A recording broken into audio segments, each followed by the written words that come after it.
ரீசெண்டா ஒரு audio launch ஃபங்க்ஷன்ல நான் பேசும்போது இந்த மாதிரி பால் டப்பா, அதாவது மக்காமிசி பாட்டு இருந்தா இல்லையா பிரதர் படத்தோட ஆடியோ லான்ச்சுக்கு நான் இன்வைட் பண்ணப்போ வரல, நான் ஃபோன் பண்ணி கூட்டப்போ கூட அவர் வரல அப்படின்ற மாதிரிலாம் சும்மா ஃபன்னா ஜாலியாக பேசியிருந்தேன். அது வந்து ஒரு சின்ன கான்ட்ரவர்சி ஆயிடுச்சு. ஸோ அது சம்மந்தமாக ஒரு சின்ன எக்ஸ்பிளனேஷன் கொடுத்தலான்னு எனக்கு தோணுச்சு.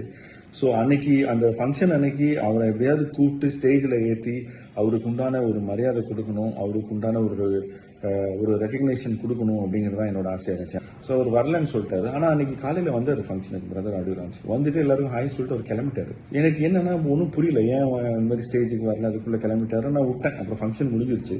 பட் லேட்டராக தான் எனக்கு தெரிஞ்சது என்னன்னா, யூடியூபர்ஸ் ஈவெண்ட்டை அவர் அட்டன் பண்ணிட்டாரு, அதுக்கு தான் போயிருக்காரு அப்படிங்கிற விஷயம் எனக்கு லேட்டராக தான் தெரிஞ்சுது.